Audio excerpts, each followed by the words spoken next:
Belanja sekarang, bayarnya nanti. Kedengarannya praktis. Tapi apakah paylater itu solusi pintar atau bikin kita makin konsumtif? Hai, di sini kita akan membahas salah satu fitur finansial yang lagi ngetren, terutama di kalangan Gen Z atau anak muda. Fitur ini adalah paylater.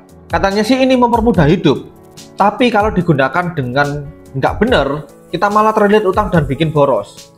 Nah, di sini kita bakal bedah dua sudut pandang. Pandangan pertama yaitu pandangan mainstream dan pandangan kontroversial. Untuk yang pertama adalah pandangan mainstream belief, paylater itu bikin boros dan tentu saja bahaya.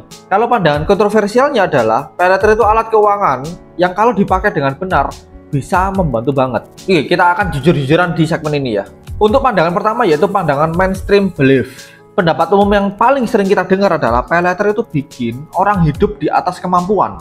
Karena nggak ngerasa kehilangannya uangnya sekarang, tapi nanti pada akhir bulan orang jadi gampang klik check out, masuk keranjang dan check out, dan keranjang dan check out, itu terus polanya, dan akhirnya terlilit utang di akhir bulan. Financial planner konservatif sering dibilang kalau kamu nggak mampu bayar sekarang, artinya kamu belum mampu.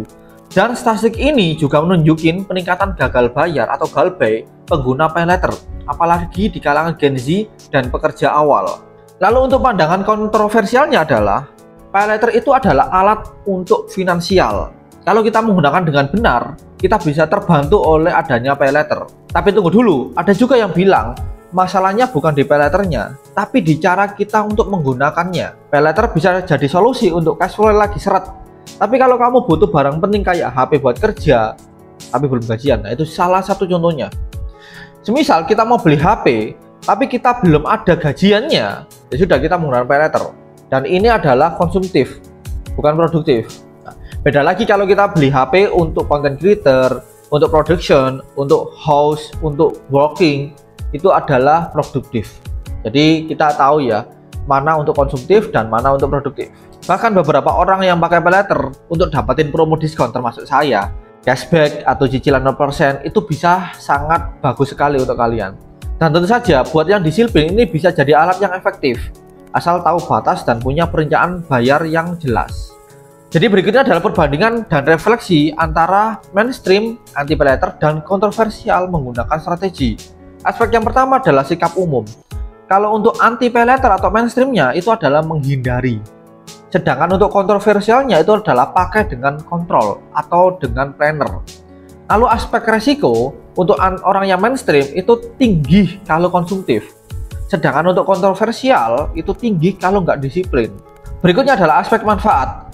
Kalau untuk mainstream itu lebih tidak tergoda utang ya. Jadi mereka menahan nafsunya dulu sebelum membeli barang sesuatu. Mereka siapin money dulu baru membeli. Sedangkan kalau kontroversial itu bisa bikin bantu cash flow kalian.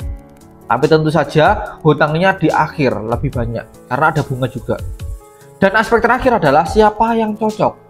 Kalau orang mainstream ini orang yang impulsif, sedangkan untuk orang kontroversial ini orang yang terencana dan sadar resiko.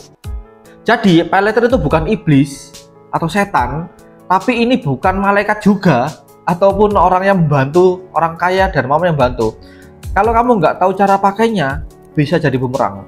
Tapi kalau kamu cara pakainya, cashback, reward, dan poin itu banyak banget untuk ke kamu.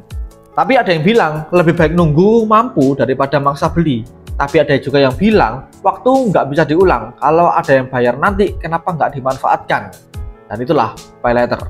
Oke, kita ketemu di video yang lainnya. Thank you and see you next video.